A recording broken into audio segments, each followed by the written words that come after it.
Selamat petang semua. Hari ini kita akan masuk dalam soal iaitu melaksanakan keselamatan sistem maklumat dalam organisasi.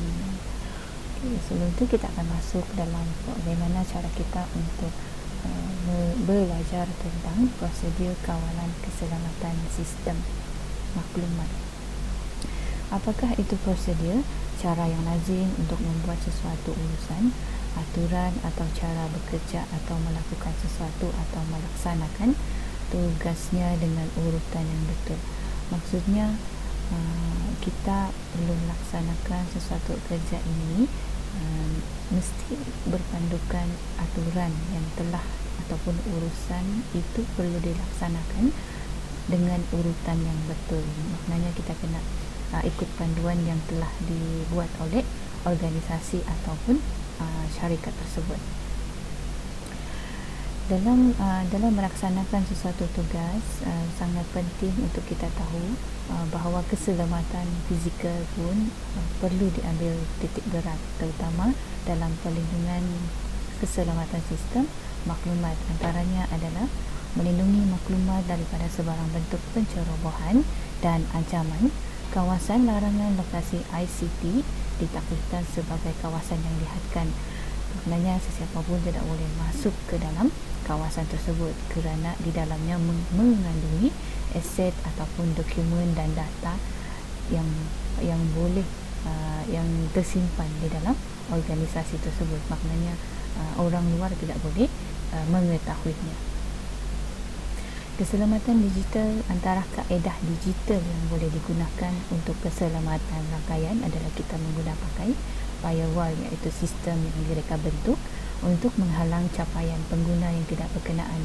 Contoh apabila contoh virus terdapat dalam bentuk perkakasan atau perisian atau kombinasi kedua-duanya.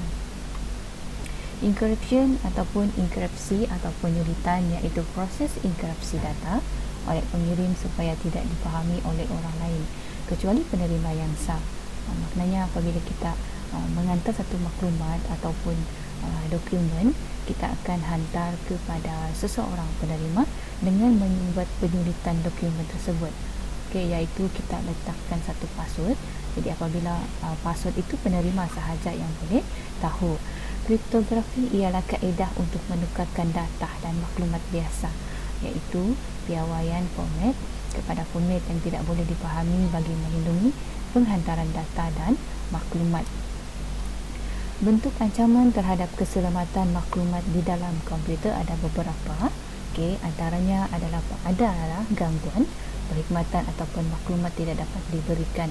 Contohnya pemusnahan berbahaya kepada peranti, perkakasan, pemadaman all program atau fail data atau kerosakan pengurus fail sistem operasi supaya tidak dapat mencari fail cekira tersebut. Kemudian pemintasan gangguan kepada perkhidmatan atau maklumat yang dilakukan oleh pihak yang tidak sah atau mempunyai kebenaran. Contohnya penyalingan tidak sah program ataupun fail data, penyambungan wiretapping untuk mendapatkan data dalam rangkaian. Pengubahsuaian merujuk kepada aktiviti mengubah data yang dilakukan tanpa kebenaran atau gangguan ke atas perkhidmatan sewaktu transaksi penghantaran maklumat yang akibatkan perubahan maklumat daripada spesifikasi atau bentuk asal. Contohnya seseorang menukar nilai dalam pangkalan data, mengubah program supaya ia melakukan pengiraan tambahan atau mengubah data yang dihantar secara elektronik.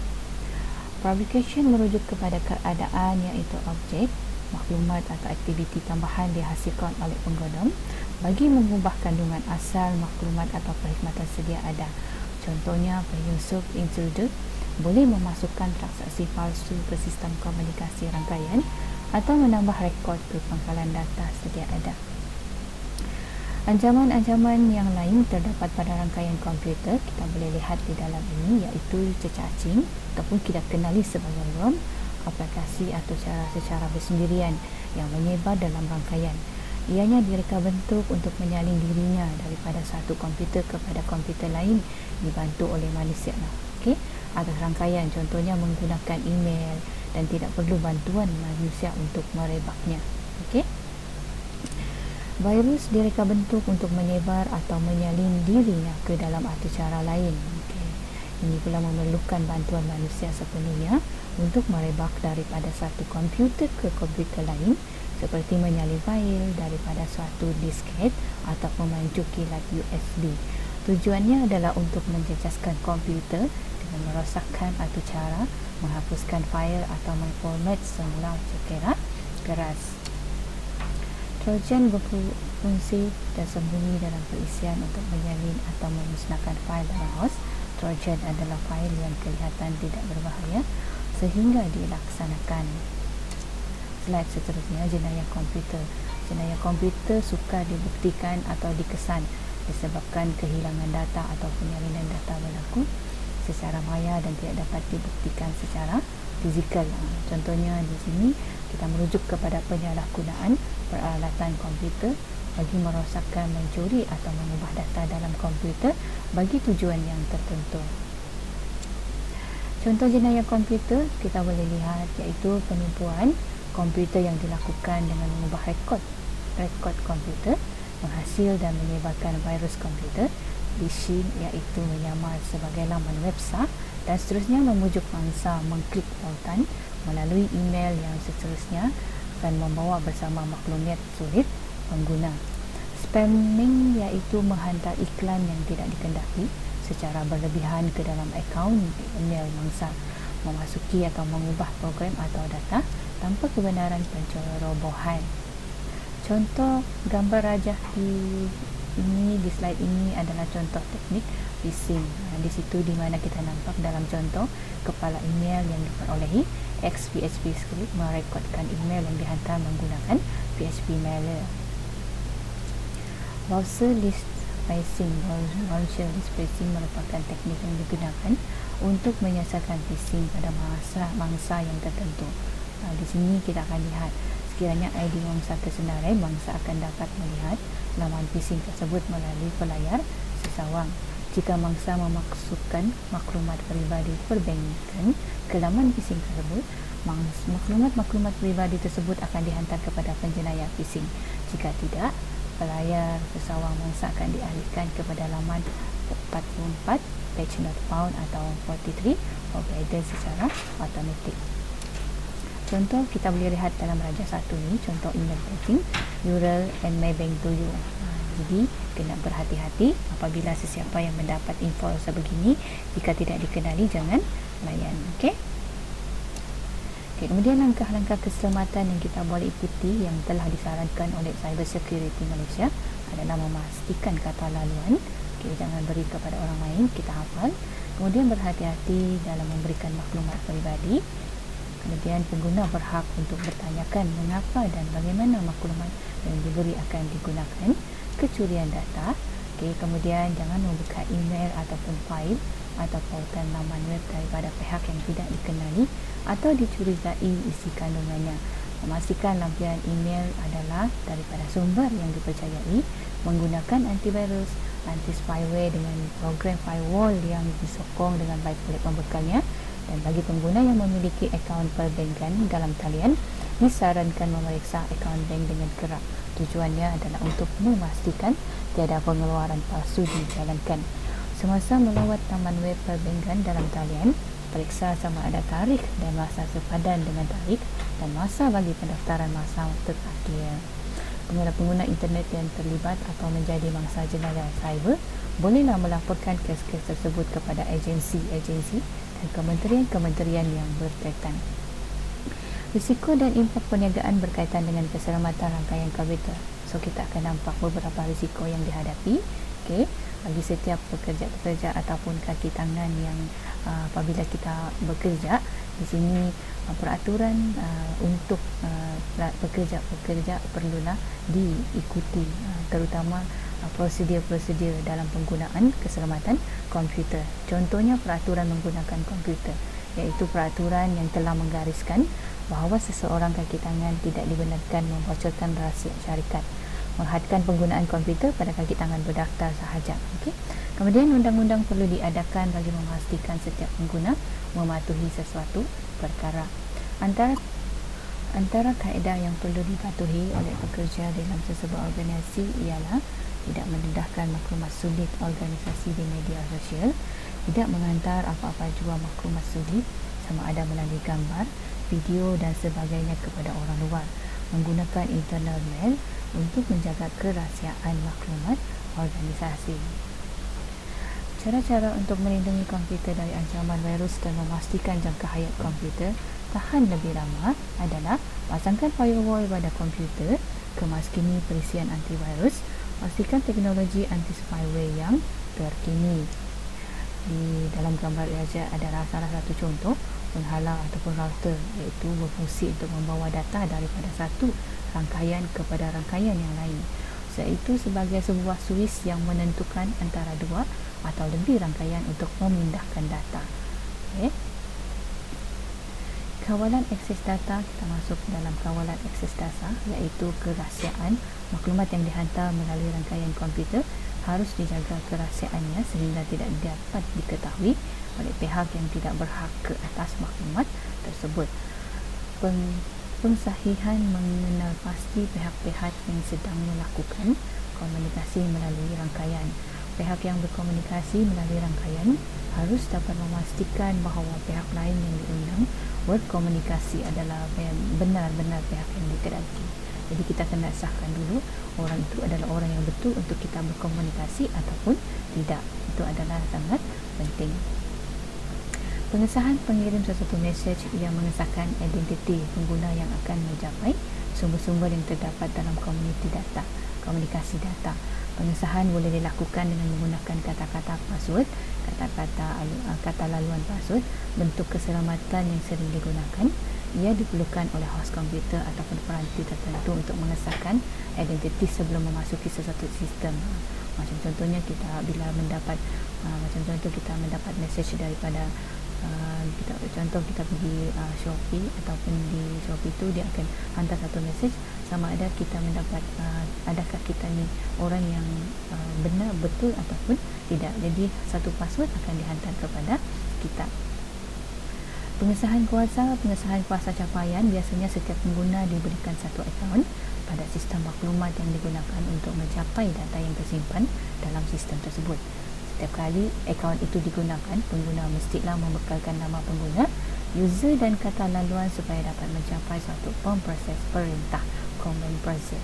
Okey, makanya aktiviti log masuklah, itu tersimpan dalam log sistem-sistem. Keluar masuk kita dalam sistem boleh kita kenal pasti. Contohnya kita boleh thumbprint lah. Jadi di situ kita boleh nampak dia punya aktiviti masuk dengan keluar. Pengesahan kuasa capaian dalaman digunakan untuk menentukan sama ada sesuatu sumber sistem boleh dicapai oleh pengguna tersebut. Organisasi dan persekitaran IT sentiasa berubah. Perubahan-perubahan ini memerlukan zon keselamatan rangkaian. Jadi maknanya kalau macam ada seseorang kaki tangan yang berada di dalam bekerja dalam ICT dan berhenti, kita kena pastikan pekerja tersebut dia tidak boleh masuk dalam sistem kita. Okey. Ini adalah salah satu contoh SMS penipuan daripada VPN, sumber yang sebenarnya. Okey, di sini seorang penerima mendapat satu mesej. Okey, anda lulus menerima bantuan perkhidmatan nasional. Jadi jika mendapat mesej sebegini yang bukan daripada LHDN, perlu diabaikan sebab ini adalah palsu. Kaki tangan keselamatan maklumat, di dalam ini apakah itu kaki tangan IT, menerangkan peranan dan tanggungjawab semua pihak yang terlibat dengan lebih jelas dan teratur dalam mencapai objektif. Ini tentang kaki tangan IT lah. Siapa mereka? Mereka adalah yang akan mentadbir urus keselamatan maklumat. Peranan-peranan dan tanggungjawab adalah seperti berikut.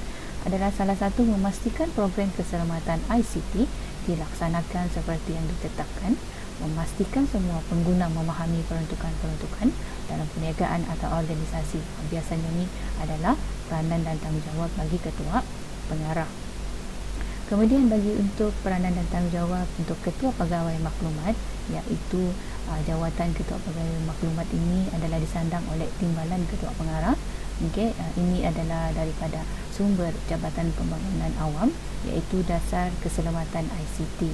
Di situ salah satu peranan dan tanggungjawab adalah bertanggungjawab ke atas perkara-perkara yang berkaitan dengan keselamatan.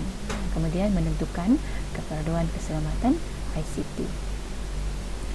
Kemudian pegawai keselamatan ICT juga mempengerusikan jawatan keselamatan ICT.